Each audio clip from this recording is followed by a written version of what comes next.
Chelsea, can you hear me okay? Yep, we're ready when you are, Bruce. Okay. I got 10:59. We're starting right at 11. Sounds good.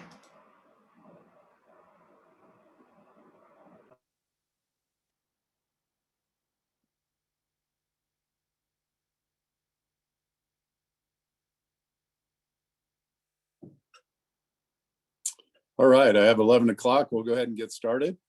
First of all, everybody, welcome to the EMS Day on the Hill briefing. It's my great pleasure to welcome you here. Thank you so much for making this special effort to be here to represent the EMS profession. Since 2010, EMS Day on the Hill has been a very visible display of our professional unity on behalf of our communities and the patients.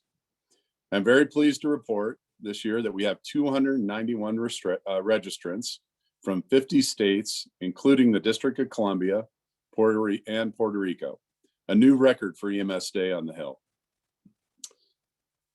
Through our years of advocacy work, we have clearly learned that the most productive way to advance EMS and enhance our ability to serve our patients and our communities is through a unified message to our legislative leaders.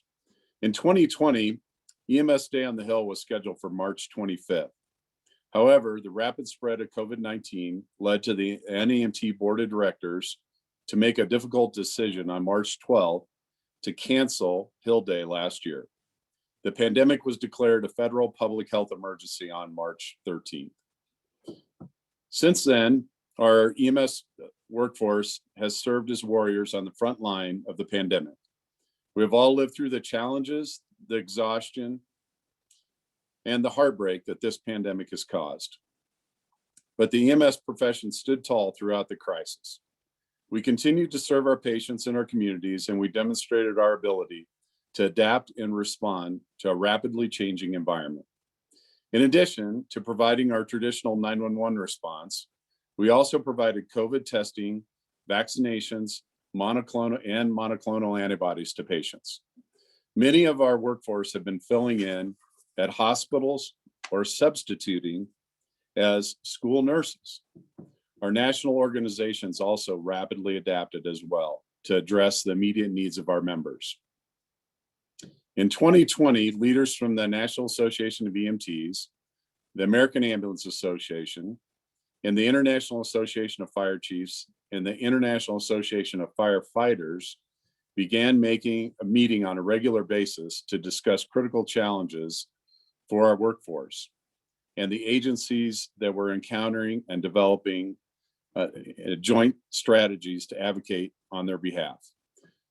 Together, we have advocated to the administration and to Congress to address the lack of PPE, to ensure that EMS had priority access to testing and vaccinations, obtaining federal financial relief for agencies faced with huge cost overruns compounded by lower call volumes, and to obtain reimbursement for treatment in place during the public health emergency.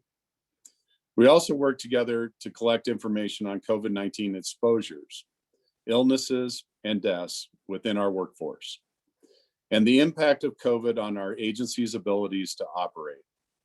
That information we collected was used to support our federal advocacy efforts.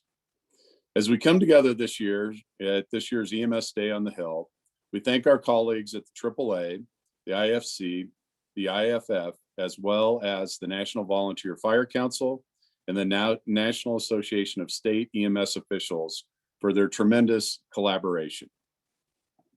We also thank each and every one of you, our EMS Day on the Hill attendees, for taking the time to represent your colleagues, your agency, and your state. We greatly appreciate your willingness to advocate on behalf of our profession and our industry. EMS Day on the Hill is an essential component of a wider advocacy strategy that our industry carries out. National associations, state associations, EMS agencies, and individuals contribute time, energy, and financial resources to advance the EMS agenda. Financial resources are an essential component to an effective advocacy campaign. Through our Political Action Committee, or a PAC, to which members of associations can contribute, EMS can support candidates who support our profession and our industry. PACs are a reality of the American political landscape, and EMS needs to use this tool in order to fully engage in political advocacy. NAMT established the NAMT EMS PAC in 2018 to help us support candidates who are friends of the EMS profession and the patients we serve. In addition, NAMT's PAC, the AAA, the Congressional Fire Service Institute, and the National Association of EMS Physicians all have PACs to help elect EMS-friendly legislators. We encourage all of you to contribute to your association's PAC and bolster the advocacy efforts on behalf of EMS. As you all know, funding is probably the single greatest challenge facing EMS. And funding EMS Day on the Hill is a yearly challenge as well. NAMT works hard to keep the registration fee very low because we recognize the investment you make to participate. NAMT seeks assistance from EMS supporters to help offset the cost of holding this event. We are deeply grateful to the companies that have sponsored this year's Hill Day. And it is these organizations that have helped make EMS Day, the EMS on the Hill Day, possible. So I'd like to recognize our pillar sponsor, Stryker, our briefing sponsor, the American College of Emergency Physicians, Braun Industries, Medline Industries, and Zoll Medical. Our advocate sponsors, the Coalition Against Big Trucks and General Devices. And our friends of the EMS Day on the Hill, Page, Wolfberg, and Worth. Thank you to all of our generous sponsors.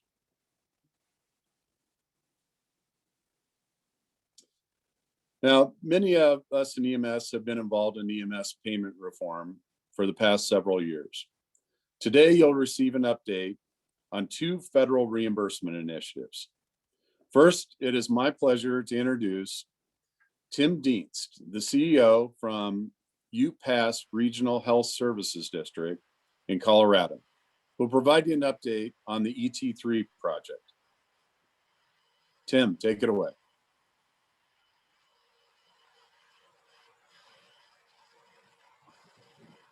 Good morning, ladies and gentlemen. Welcome to the ET3 update. And I guess for those of you on the East Coast, it's good afternoon. And for everybody west of Colorado, it's still good morning. Emergency triage, treat, and transport model designed to provide greater flexibility for ambulance care was envisioned to, 1, provide ambulance transport opportunities to alternate destinations. 2, initiate and facilitate treatment in place tip with qualified health partners either at the scene of an emergency response or via telehealth. And 3, to encourage other payers such as state Medicaid plans and other commercial payers to establish payment benefits for these types of services. Selected agencies were supposed to initiate these programs last year.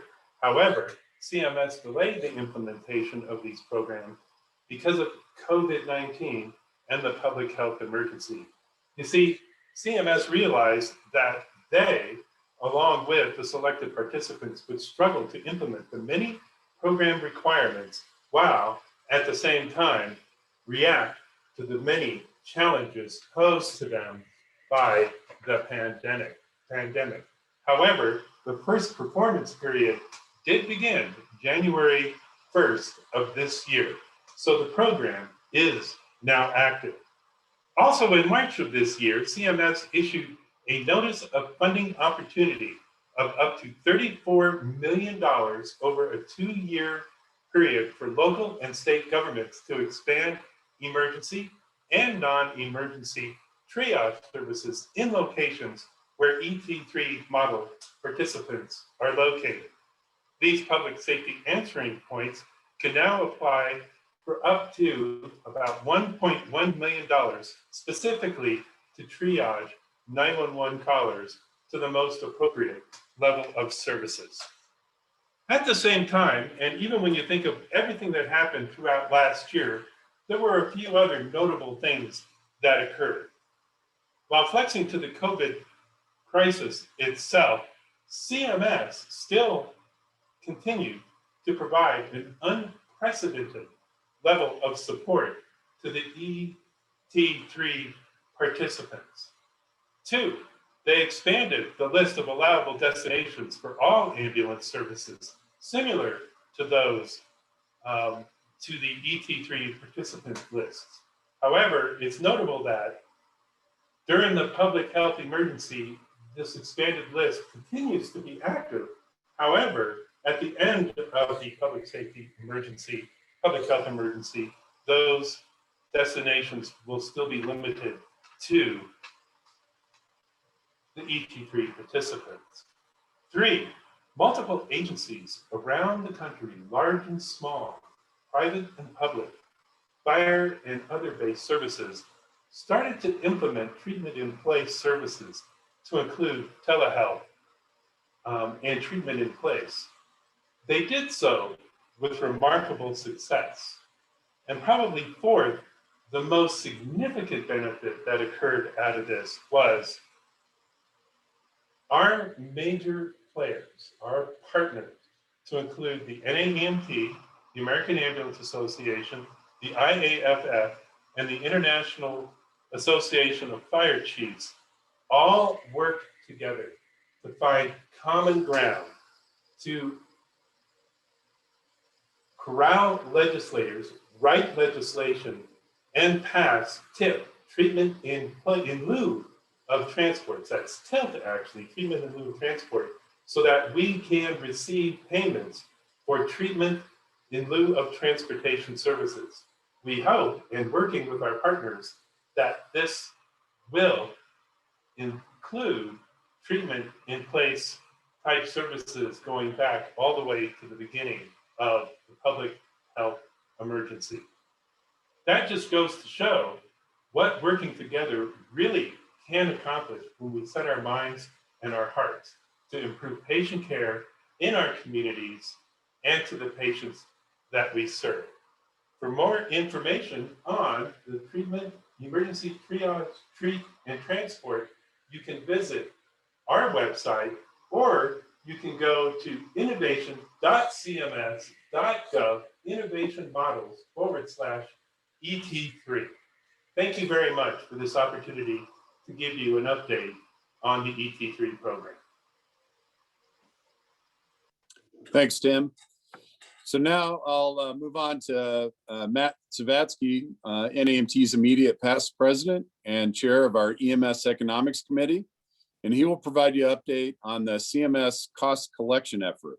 Take it away, Matt. Thanks, Bruce, and it's nice to be virtually with everyone. We hope that we can be in person together next year. So hope springs eternal. As some of you may know, effective January 1st of 2020 and continuing through 2024, ground ambulance providers and suppliers have been selected to participate in the Medicare Ground Ambulance Data Collection System. That's a mouthful. We often refer to it as the Ambulance Cost Data Collection, or ACDC. So for those of you that are my age, you'll get a kick out of that. We'll just use that terminology. This program was supposed to start last January.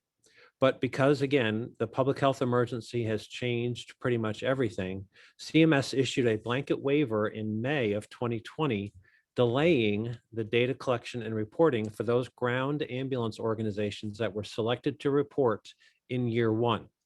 CMS and we were concerned that the COVID pandemic would further strain the capacity of ground ambulance organizations in 2021.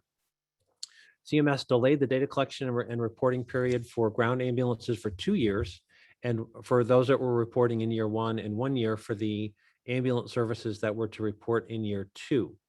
With this modification, the data collection period for year one and year two will begin between January 1st, 2022, so next January, and December 31st, 2022. What's interesting is that they're anticipating not collecting data during calendar year 2020, because for many of us, the cost and revenue data is all jacked up. So we'll see how that works out. The American Ambulance Association and several other entities have developed tools to help educate agencies on how to do this, because it's really important that we are accurate in reporting our costs and our revenues so that CMS can determine whether or not the current rates that we are being reimbursed are fair and equitable. Equitable. Thank you very much. Now, we heard from a lot of smaller EMS agencies and ambulance providers and suppliers that this was a daunting task for a lot of them. So the NAEMT EMS Economics Committee put a group together to literally come up with a guide for small EMS agencies on how to prepare for and complete the CMS cost data collection process. This guide is now available. It was sent out by NAEMT and is available for download on our website under the Publications tab, and is free for anybody who wants to use it.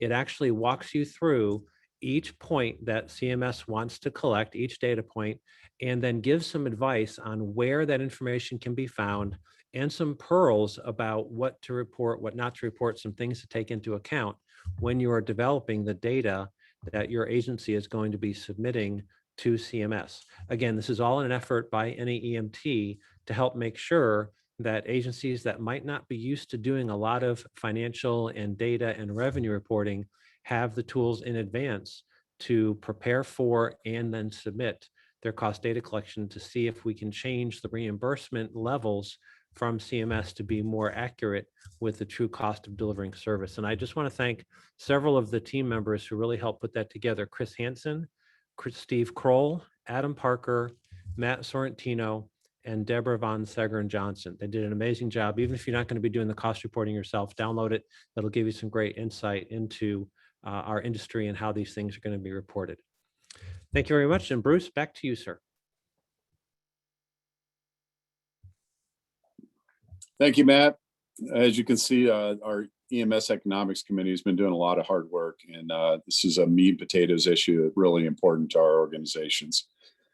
As you can see, again, our industry leaders are working tirelessly to improve on the economic model for EMS to bring about higher value to our stakeholders and hopefully facilitate the ability for EMTs and paramedics to be paid based on the value they bring to the healthcare system.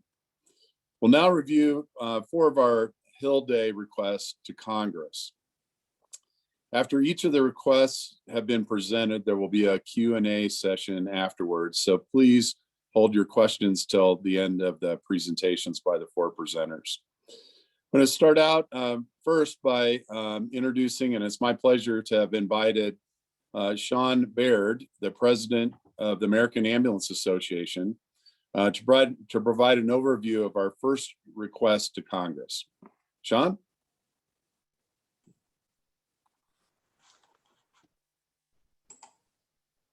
Good morning, everyone. Thank you for inviting me to be a part of this very, very important day that everyone will be participating on the Hill. As a 30-year plus paramedic myself, I am going to be confident in taking a wild guess that absolutely no one on the call this morning got into this field because they wanted to learn everything they could about Medicare and CMS.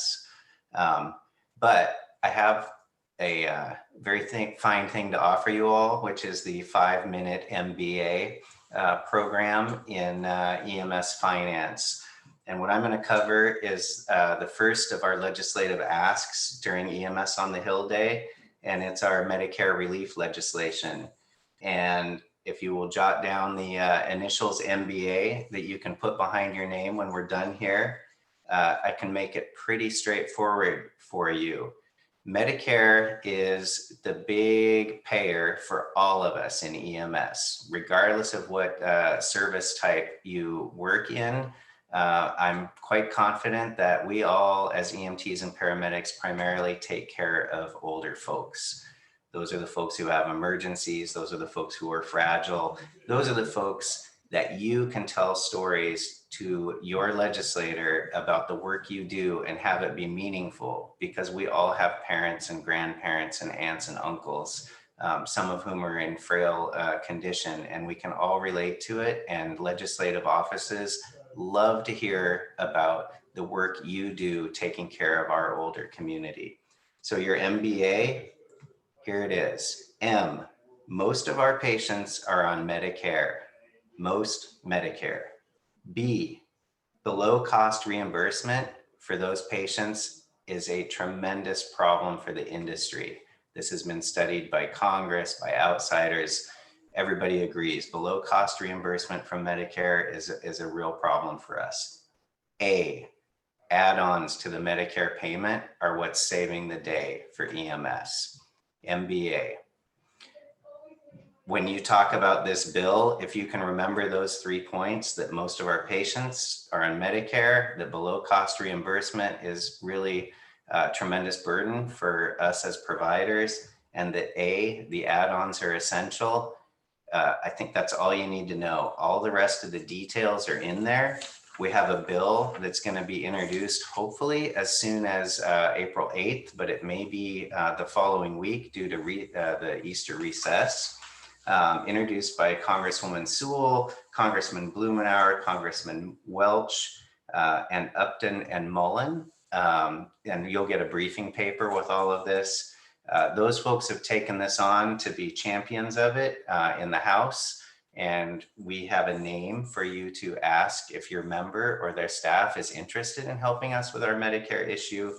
They're going to want to contact Earl Flood in Congresswoman Sewell's office to sign on as a co-sponsor.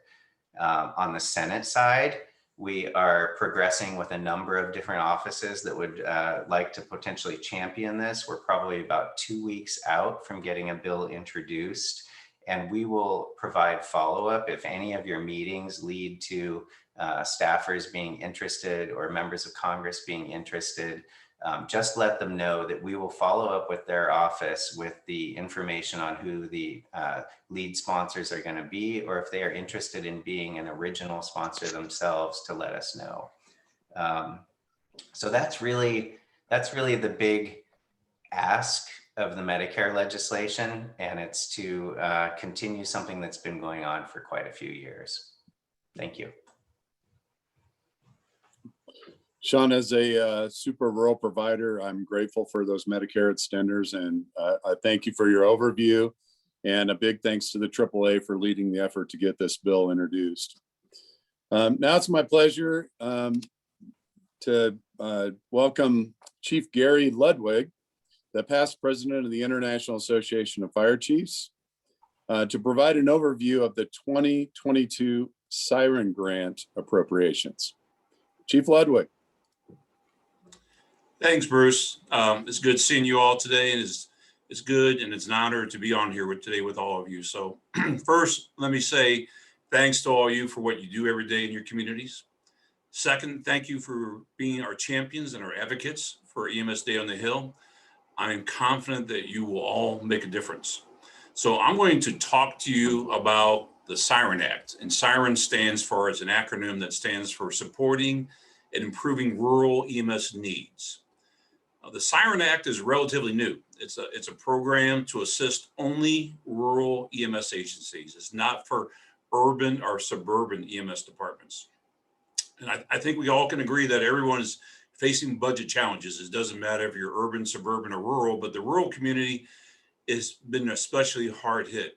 And typically, they got to balance their budgets based upon bingo games and barbecues and other types of fundraisers. But that hasn't been enough during these COVID times. Fundraising has even been harder as the stay-at-home rules have basically made all those challenges even more difficult. They basically have eliminated any type of communal types of gatherings at all. And so you just can't fundraise as you typically have. I think we also can agree, based on what we had just heard, is that Medicare and Medicaid, they don't pay enough. They don't cover our costs for what we do. I don't know of any EMS agency that gets enough reimbursement from Medicare or Medicaid, especially Medicaid, but we want to talk about Medicare today, that covers their costs just for the cost of one particular call. So this has been challenging for not only for transport agencies, but also for non-transport agencies. So this Siren Act grant can be used for a variety of different types of projects. It's not limited. It can be used for medications such as purchasing Narcan. You can use it to recruit volunteer personnel. You can also use it to buy ambulances. You can use it for training classes. And the way the program works is each grant award is capped at $200,000. And the reason why is we only have $5 million currently within the initial, and now it's up to 5.5 million. So if you were to give one agency half of that, 200 or 2.5 million, that would eat up the grant. So the awards are capped at $200,000. And what's unique about them and what's beautiful about it is that money comes directly to your rural EMS agency from the federal government. There's no pass-through agency, there is no state agency, no Department of Public Health that's going to take the 10, 15, 20% administrative cost off the top of that, and you get less money out of that $200,000. That $200,000 goes directly to your agency straight from the federal government. So one of the things that's important is that you have to qualify as an agency that is in a rural area. You have to have a valid EMS license, and you have to be a governmental or nonprofit EMS agency. And even non-transport BLS agencies are eligible. Career and volunteer agencies are eligible. And I guess the easiest way is if you're a transport agency, if your agency meets the rural definition, is to see whether or not you receive the rural or super rural add-on payments when Medicare reimburses your agency for transport services. So the Siren Grant is administered through a federal agency called the Substance Abuse and Mental Health Services Administration. And as I said, this is relatively new. It was created in 2018. And again, in 2018, that program was only funded, and I say only, at $5 million. That was in FY 2020. That money was used to award 27 different agencies grants that year that included fire departments, rescue squads, and third service EMS agencies. Most of those awards were used for training, and even some agencies elevated their services from BLS to ALS, and also for recruiting new volunteers. The unfortunate side of that is 39 agencies that actually filed applications did not receive anything because the funding was just not there. It was rejected because the funding wasn't available. So the Substance Abuse and Mental Health Services Administration, again, that's the agency that funds this and administrates this program. I'm sorry, they don't fund it, they administrate it. Believes they would need another $8 million. They would have needed another $8 million to fund all those applications of those that got rejected. Now, this last budget year, we saw an increase of only $500,000. So the current funding for this is $5.5 million for the Siren Act Grant. And the application period just closed here on March 18th. And that $500,000 will help, but there was a total of 76 agencies that applied for that. It's up from where it was previously. So again, there will be, unfortunately, some agencies that will not receive the grants because they'll be rejected because there's just not enough funding. So here's where you can help.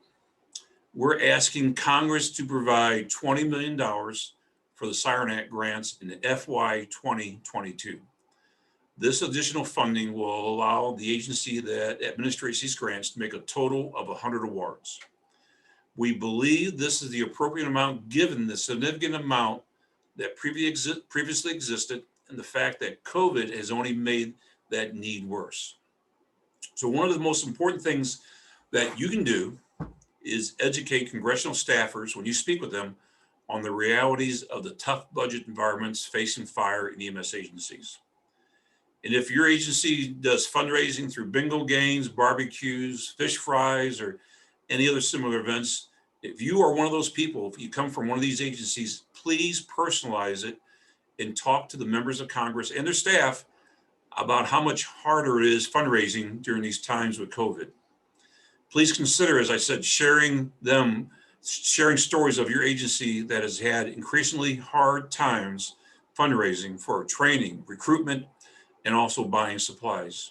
Make sure you personalize it, the information that you're sharing, so that the congressional offices, and when they hear the story, when they see the act and the funding comes up, that they know that it's impacting their district and they can relate back to your stories. You want the staffers to think of Siren and EMS funding, and then you want them to make sure, remember that this is an important connection back to their communities and to you. And with that said, again, Bruce, thank you for the opportunity. And to those that are listening online today, thank you. And I wish you much success as you speak to our representatives up on the Hill. As a agency that has an application in for Siren, I thank you, Gary, for your overview on this important topic and for the IFC's continuous work on this critical grant program. And now Greg Russell, the Government Relations Manager at the International Association of Firefighters, will provide an overview on the EMS Counts Act. Greg? Good afternoon, everyone. My name is Greg Russell, and I'm with the International Association of Firefighters. I'm here today to speak to you about the importance of the EMS Counts Act. I apologize. Again, my name is Greg Russell, and I'm here to ask everyone to support the EMS Counts Act. The EMS Counts Act was just introduced this past week. It is HR 2354. Again, it's HR 2354. So what is the HR 2354 EMS Counts Act? Well, in simple terms, it directs the Secretary of Labor to adjust how they report out the number of EMS providers within the Bureau of Labor Statistics Standard Occupational Classification System. Currently, they lump all EMS providers under one simple heading of EMS providers, EMTs, and that misses all of those that are self-identified as a firefighter first. So under EMS Counts Act, the Bureau of Labor Statistics would report out, would change the standard occupational classification system to report out basically 4 new occupations. They would report out a firefighter EMT, a firefighter paramedic, and firefighters all other. This change will address the chronic miscounting of EMS providers by allowing firefighters to identify themselves first as firefighters, but also as cross-trained EMS providers. By way of background, emergency medical services is an integral component of our nation's response capabilities to man-made and natural disasters, to the sick, the injured, to the global pandemic, to the shootings that we all respond to on an all too frequent basis, to other accidents in the home and in business. It's important that our EMS practitioners are all counted, and this includes paramedics, emergency medical technicians, our dual role firefighter EMTs, and our dual role firefighter paramedics. These professionals respond to 29 million 911 calls a year. Without correct data of EMTs and paramedics practicing throughout the United States, it is really difficult to plan and meet the health and safety demands of the community and the EMS providers. The Bureau of Labor Statistics collect this data and release it monthly. When they collect this data, they identify the jobs created and job loss. Unfortunately, the Department of Labor's current occupational classification system does not accurately identify firefighters who are cross-trained as paramedics or EMTs. Given the fact that 62% of all 911 calls are handled by fire departments who provide EMS services, the failure to recognize cross-trained dual role providers places the data at a significant and chronic undercount status as far as EMS personnel are concerned. The Bureau of Labor Statistics has not implemented a change that was brought to them by a group of 17 stakeholder groups asking for them to consider that, or asking them to make a change in the collection system so it would accurately identify cross-trained dual role providers. Heeding this recommendation, the U.S. would have been able to better track the gaps in emergency medical services to meet the needs of the community. This includes planning for our daily needs and planning staffing for major disasters and public health emergencies. Let me give you a couple of examples. First, we all know that collection of funds from government entities depends highly on data. When you're advocating for more money in order to staff or create more EMS jobs, you'll need to be able to demonstrate what the current status, what the current numbers of providers are in your communities. Without accurate data, you will always have a chronic underreport. This could impact you as far as ability to staff new and emerging response units teams, or to be a part of pilot programs where funding or personnel is available. Another example that we have all just lived through is the response to COVID. Last fall, the National Academy of Medicine looked at EMS groups to determine the proper number of vaccines to be provided for emergency medical services responders. Based on the numbers that they allocated for, they only identified 248,000 paramedics and EMTs, when in reality, in this nation, there's currently approximately 1 million providers out there. So this is a flawed number, and we need to get that corrected so there will be proper allocations of supplies and equipment necessary for EMS providers to carry out their job. So it's time for Congress to act on the EMS Counts Act to take the steps necessary to ensure incorrect data does not harm other areas of policymaking and funding. So as you visit the Hill, we're going to ask that you contact members and ask them to co-sponsor HR 2354. Again, HR 2354, the EMS Counts Act of 2021. And for specific information, I want to direct you to Julia and Representative Susan Wild's office, or Kevin and Representative Fred Keller's office. Again, thank you for being out there advocating on behalf of EMS. And we really do appreciate any help you can give us generating co-sponsors for the EMS Counts Act.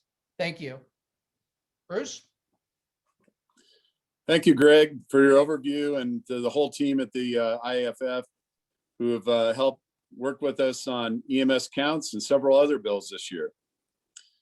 Now, Matt Zabasky will provide us with an overview of our last request and a thank you to Congress on treatment in place. Matt. Thank you again, Bruce. And yeah, we are very excited. You know, as many of you may know, Congress passed the American Rescue Plan Act, or ARPA, because we love our acronym, so ARPA. And there's a specific section in ARPA that provides HHS, the parent organization for CMS, the authority to issue an emergency waiver allowing ambulance services to be reimbursed for treatment in place that was done as part of a community-wide protocol. Now, you'll notice that we were very specific there and with intent.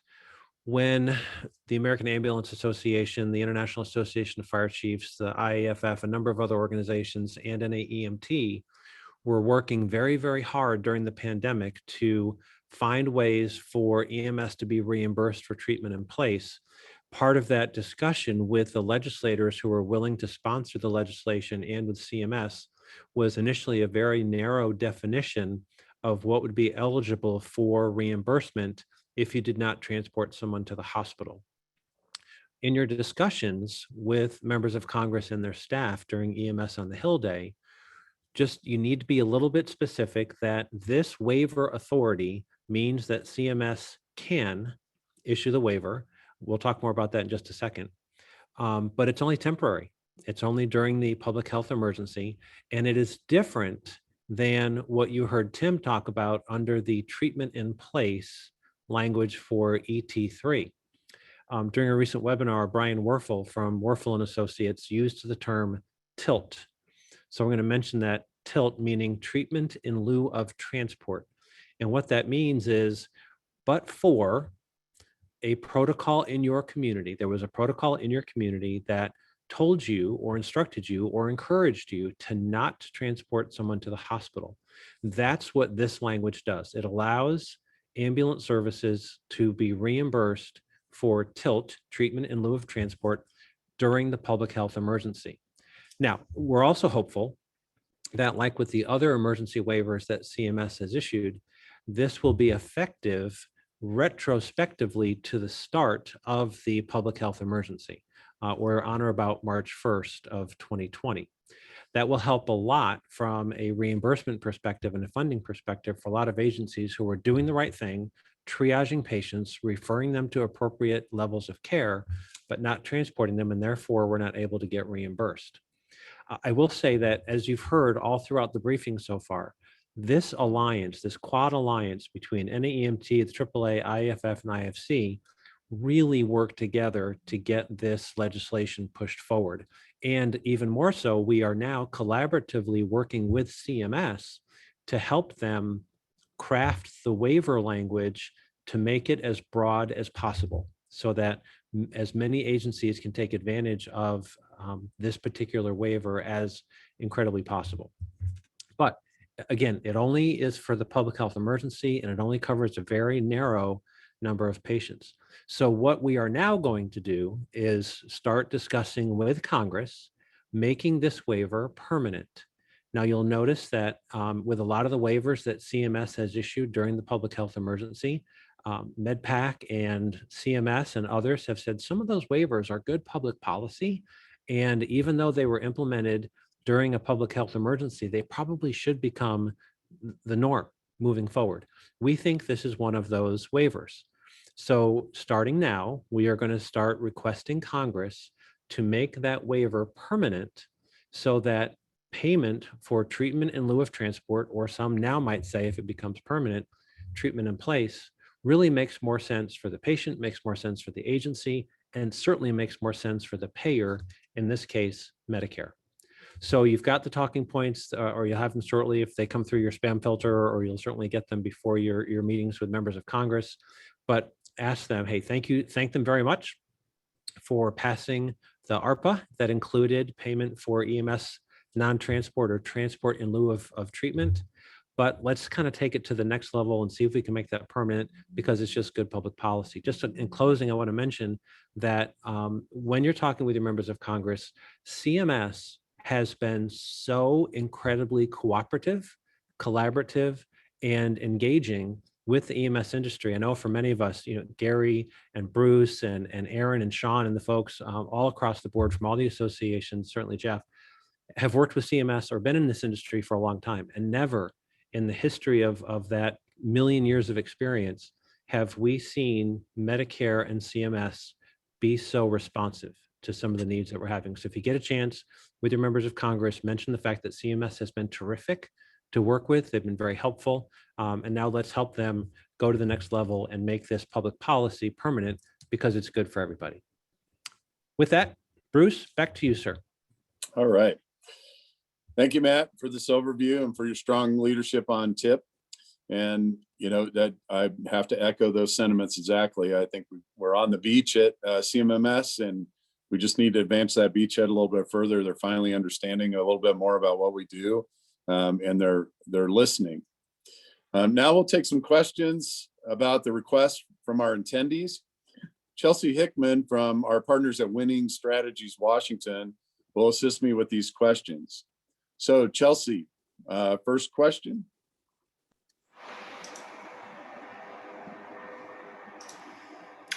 Thanks, Bruce. The first question was about EMS personnel. This was about the EMS Counts Act. The question is, what about part-time EMS personnel who are paid or who are on call? How are they going to be counted? Because they are also not included in the U.S. Bureau of Labor Statistics. So, Greg, do you want to take a stab at that? Or Sure. So under the Bureau of Labor Statistics, they will count you by your primary occupation. If you are identified as a primary occupation of a dentist, but you're a part-time on-call medic, you'll be reported to the Bureau of Labor Statistics as a dentist. Likewise, if you're a firefighter, but you work part-time on call, you would be identified as a firefighter. Thank you. And we had another question about that. If you are a paramedic only, you would select EMT. That's correct. That's So- correct. Great, thank you. And Another, Chelsea, I think it's Please, go ahead. important to note, we looked at the delineations of EMT, EMT intermediate, EMT, the old EMTP and we lumped all those into that same category. So I know that EMT intermediate is also, or advanced EMT is also missing, but those are to be lumped in with the regular EMT position. thank you. We had a question about the Senate version of HR 2354, which of course is EMS counts. We are working on a Senate version, and so we hope to have that information soon, but it's important for you all when you're doing your meetings to make sure that senators know that you support it, and that gives us a chance to get more support when we get it introduced. We have a question about EMS treatment in place. Would the reimbursement for EMS treatment in place also apply to non-transport agencies or only to transport agencies? That is a terrific question. And on the federal level, currently, only licensed or enrolled providers or suppliers would be eligible for treatment in place. And today, ambulance services, ambulance suppliers or providers are the enrolled Medicare providers. First response agencies are not considered suppliers or providers and are typically not enrolled in the Medicare program. But there may be opportunities with other payers in your local community. Medicaid has a little bit of some different guidelines, but from the Medicare perspective, it would require, again, probably change in legislation that would allow a non-transport entity to become a provider under the Medicare statute. And knowing how hard it was just to get this slight thing changed, that would be a very, very heavy lift. So the short answer is no, currently non-transport agencies, if you're not a Medicare enrolled provider or supplier, would not be eligible for TILT or TIP. One more question, Matt, while we're on that. Another question was what's considered treatment that could be reimbursed? So is it treating a diabetic with some dextrose and then taking a refusal? Is it evaluating a COVID patient and then taking them home without transport? What counts as treatment that could be reimbursed? Pretty much everything. So if you respond, arrive on scene and make a patient contact, meaning that you had a patient they actually assessed. And by the way, it's important to note that patient has Medicare because this would apply to Medicare patients. Although a thought just came to mind, we should try and make sure that the uninsured fund covers for the uninsured patients like they've done with some of these other waivers for vaccines and monoclonal antibodies. We'll have that conversation offline. So as long as there's a patient there, you've made patient contact, it doesn't matter what level of treatment. If you've done advanced care by your protocols, then that would probably be eligible for an advanced ALS emergency reimbursement. If it was basic life support only that you provided on scene, it would probably be reimbursed at the basic level of care reimbursement, much like TIP under ET3. And there's already a model for that. There's already codes for that. So we would probably mirror that program. But again, as long as there's a patient, and if you didn't transport, then you'd be eligible for the treatment in lieu of transport or TILT.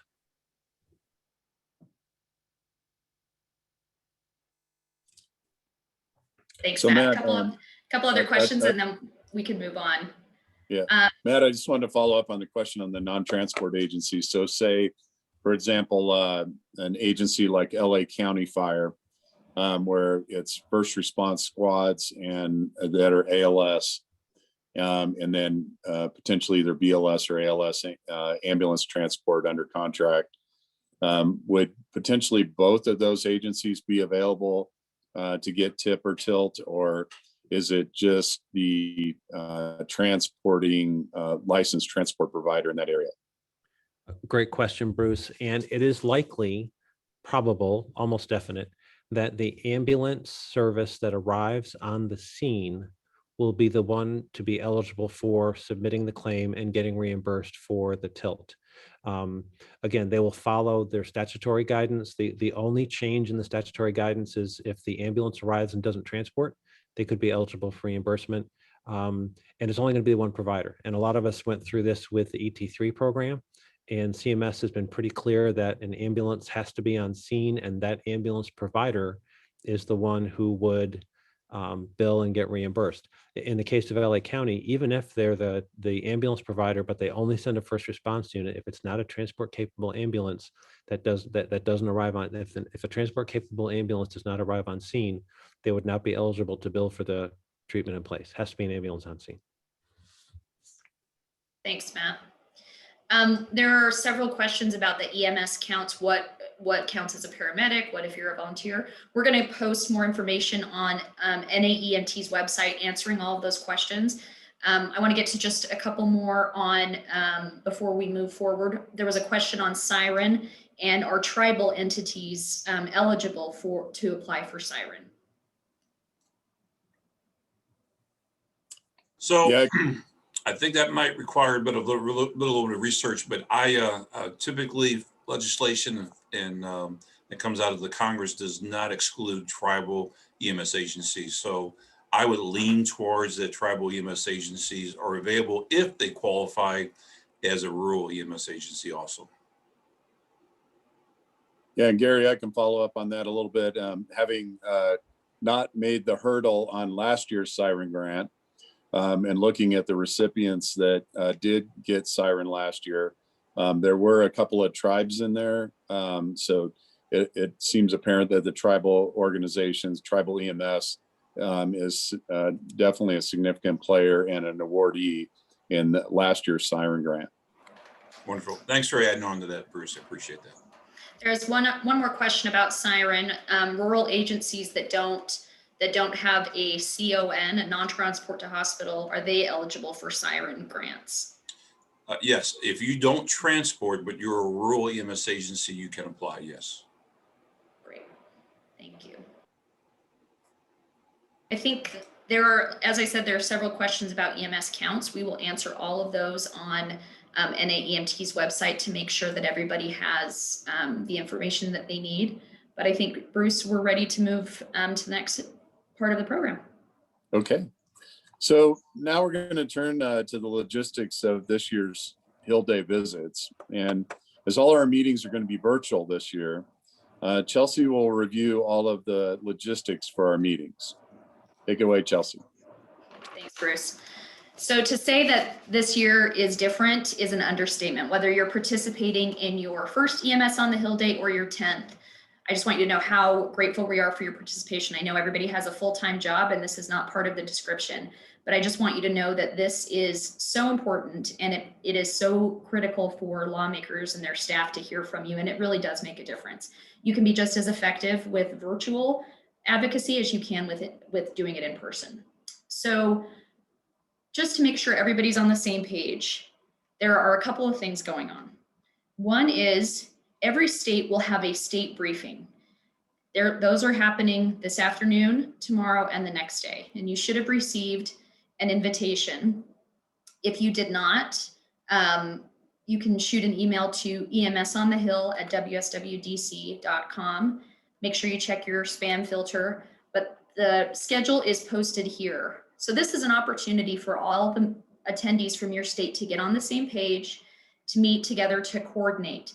A meeting facilitator has been identified for every state, and so that meeting facilitator will walk you through Zoom do's and don'ts, what to expect from the Hill meetings and other questions like that.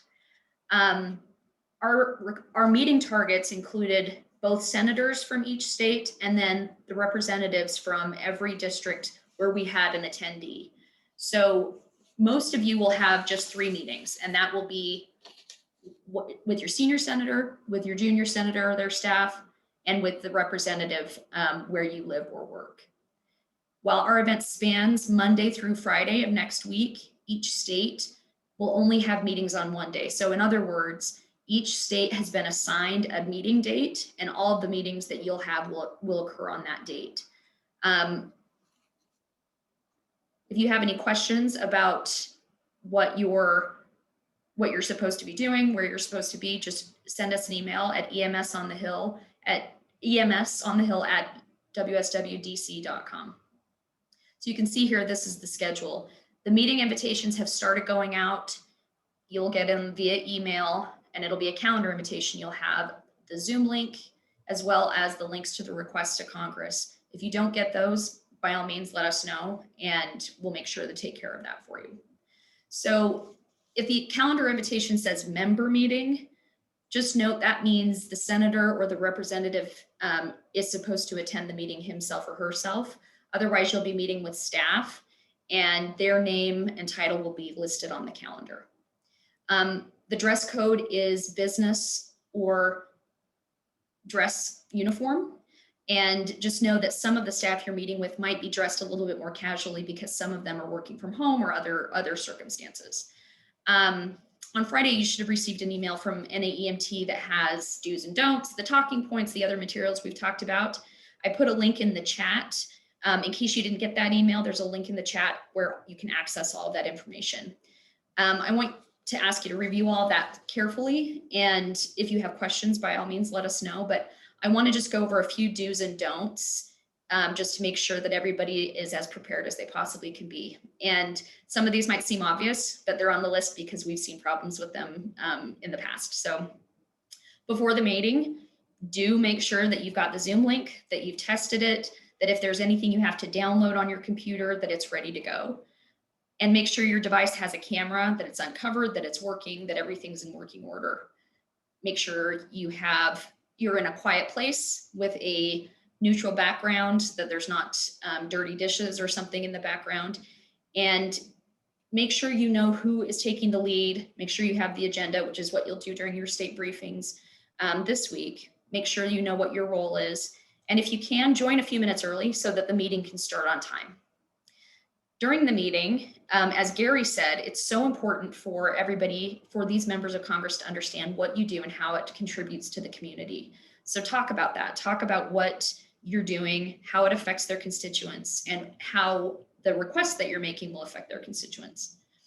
During the meeting, turn on your camera. Leave it on the whole time, and if you possibly can, because that's how you show you're engaged and it will make for better meeting. You'll find that some staff won't join by video, and that's just because they may be working from home or something like that, but that's the best way for you to show you're engaged.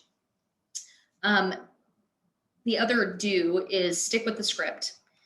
As you've heard from our presenters today, we have a unified voice, and these priorities were chosen deliberately to help the EMS profession as much as possible. And so we will make the biggest impact if we stick to the script and make sure that we're all speaking with a unified voice. A couple of don'ts. Don't be disappointed if you end up meeting with staff and not the member of Congress. The staff is really important. They have the members' ear, and they're the ones who will make things happen, whether it's co-sponsoring legislation or following up on something. So don't be disappointed if it's a staff member. Also, don't assume that they know anything about the legislation that we're talking about. Some staff will, but others won't. So it's fine to start the conversation with something like, so how much do you know about the EMS Counts Act? And then they can give you a baseline. Maybe they don't know anything and you can start from scratch. The other don't that I want to emphasize is don't talk about politics. There is a very firm divide between what the members' congressional staff do, who you'll be meeting with, and the political campaign, fundraising side. And so if you talk about, oh, I supported, Congressman Smith in his last reelection, or I attended a fundraiser or something like that, it turns the staff off and it puts them in a really uncomfortable situation and makes them less likely to be receptive to our requests. So just be mindful of that. Just a couple of other important things to note. If you are presenting one of the requests to Congress and you're running late for a meeting, let the meeting facilitator know as soon as possible so that they can accommodate. If you're going to be, just a minute or two late, then join as soon as you can. But if you know that you're going to miss your opportunity, let the meeting facilitator know. And likewise, if you're going to miss any of your meetings, please let us know. In some cases, you might be the only constituent in that meeting. And so it is really critically important that you attend all of the meetings that we've scheduled for you, or you let us know that you're not able to do so. As I said before, joining with video is ideal, but if for some reason the video doesn't work, if you are in a place that doesn't have reliable broadband, if there's some other reason that you can't do it, each invitation that you get for your calendar through your email will include a call-in option. So you can, if for some reason the link doesn't work, if for some reason you can't join using video, there is a dial-in option for every meeting. So just know that that's a backup. And with that, I'd be happy to answer any questions you might have. I'll take a look and see if folks have questions. So one of the questions was, if you're unable to make one of the meetings, who should we contact? Great question. Send an email to EMS on the Hill Day. Actually, send an email to advocacy@naemt.org, and we will coordinate together to make sure that we get that taken care of. Do others have questions? Any other questions about the materials? We'll update everything that's on the NAEMT website after this event to make sure that everything's current. If you have any other questions about which state you're assigned to, where your meetings are, the best way to do that is contact us by email, emsonthehill@wswdc.com.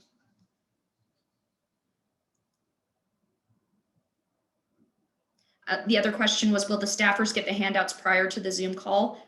Yes, there will be a link to the handouts, the requests to Congress, in the email that the staffers get with the Zoom link. So if they ask you, oh, I didn't get the materials, where are the materials? You can tell them it's in the calendar invitation that they received. There are links to them. Great. Bruce, with that, I'm going to turn it back over to you. All right. Thank you, Chelsea.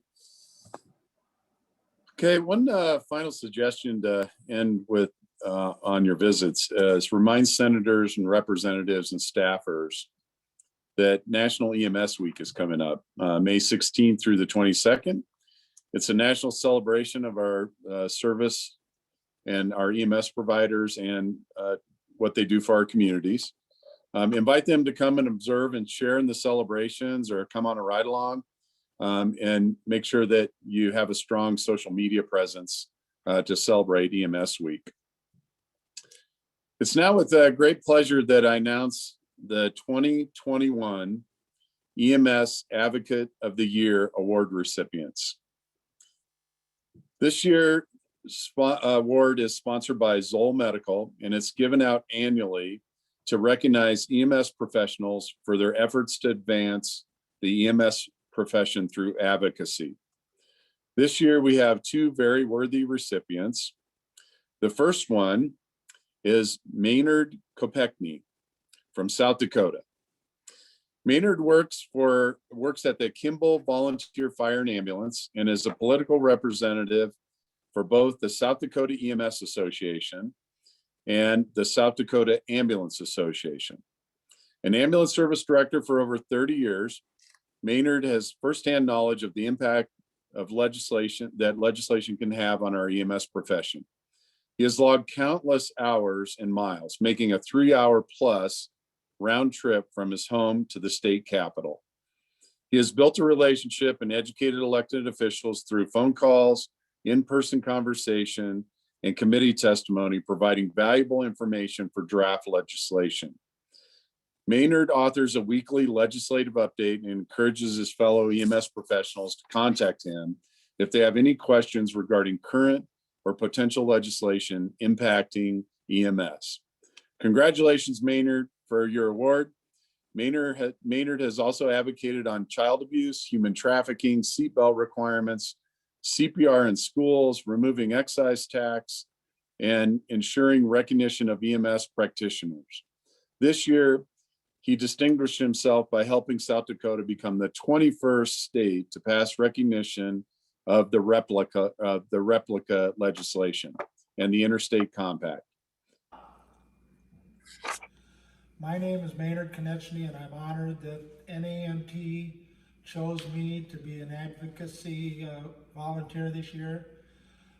I'm sure that there are others out there that are more qualified than I am.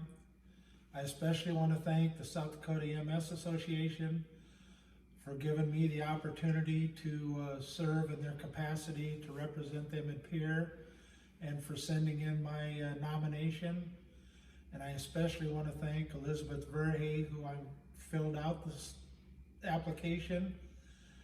And once again, thank you, NAMT, for this award. I'm deeply honored. Thank you. Way to go, Maynard. Our other recipient is Robert Glasby from Connecticut. Robert is a nationally registered paramedic.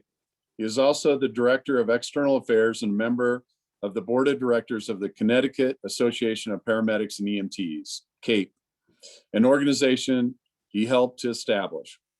Robert has a strong passion for EMS advocacy and has been working with legislators to bring the concerns of EMS providers throughout the state to the Capitol. He is an advocate for EMS mental health issues and has led the effort for the recognition of post-traumatic stress disorder in EMS personnel by speaking at the state capitol and meeting with legislators on key mental health bills. Robert informs EMS personnel of key legislative issues, their rights, and the ways that they can get involved. He is a certified mental health he is certified in mental health first aid and is advancing his knowledge of PTSD. A former coworker said, Connecticut has been behind many states in recognizing that EMS personnel could suffer from PTSD. And Rob has been on the front line from the beginning, advocating for EMS. Congratulations to Robert on this award.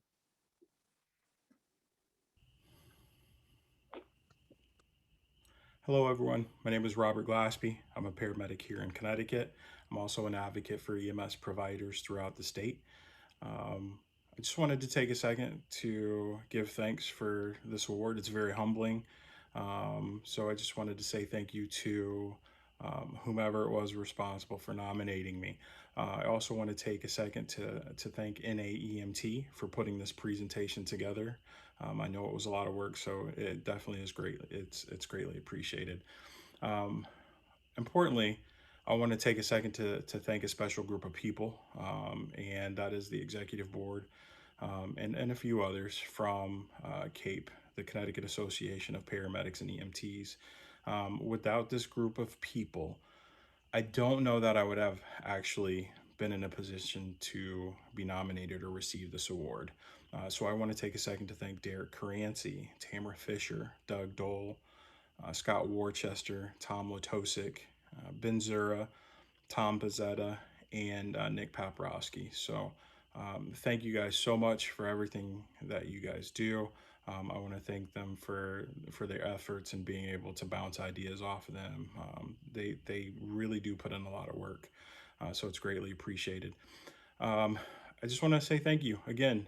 It's very humbling and greatly appreciated. So I just hope that that EMS providers across the nation know that advocacy is something that they can get involved in, and something that can help push EMS forward when it comes to a profession.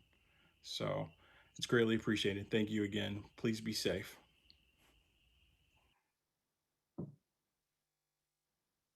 Congratulations, Maynard and Robert, and thank you for your great service as advocates to our profession.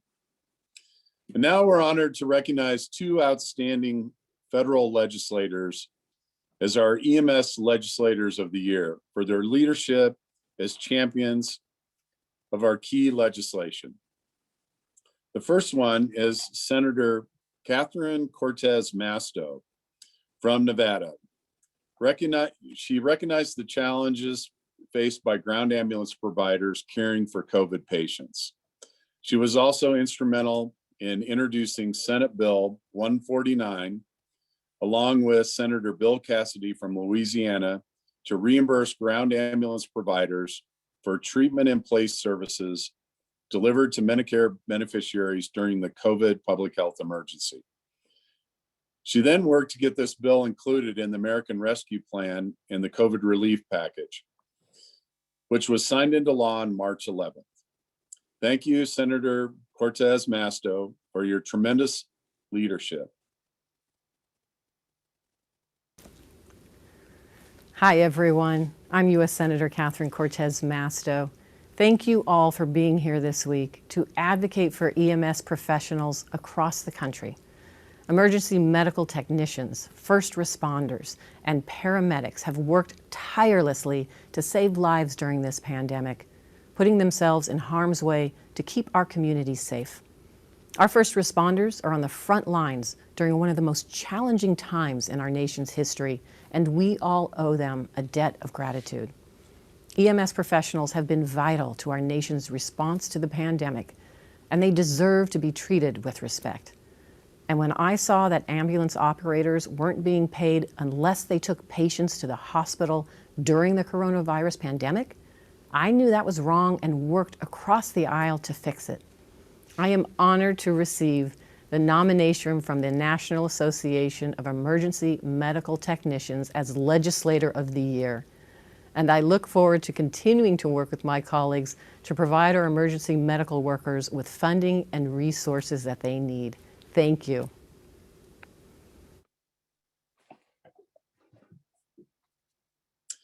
Our second representative is Cynthia Axney from Iowa, who introduced House Bill 1609, a companion bill to the Senate Treat in Place bill. Along with Representative John Larson from Connecticut and Representative Bruce Westerman from Arkansas, she has also taken the lead on the 2022 Siren appropriation in the House to advocate for increased funding for this rural EMS grant program. Thank you, Representative Axney, for serving as our EMS champion in the House. While I'm so humbled to receive this nomination for Legislator of the Year, the real praise belongs to our first responders. Our frontline heroes have always answered the call when our communities were in need, and this past year that meant responding to a pandemic on top of every medical emergency imaginable. Every call, every request for help put our first responders at risk for this virus, and they responded. Our communities are deeply grateful for the work of all our EMS first responders. You have been essential to combating this pandemic while maintaining essential healthcare services in times of emergencies. I know I speak for our entire state of Iowa and millions of others when I say thank you for your work and dedication. For me, supporting legislation and increasing funding that helps our first responders is just common sense.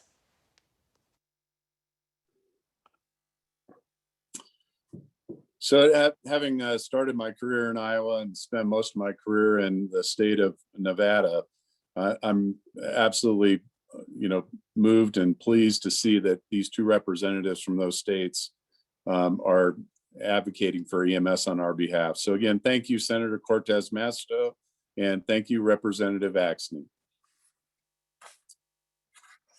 So before we close the briefing, I want to remind all the attendees to please attend your state delegation meeting. Each of you should have received a calendar invitation with a Zoom link to your state's meeting. And if you need us to resend it, please contact EMS on the Hill at wswdc.com.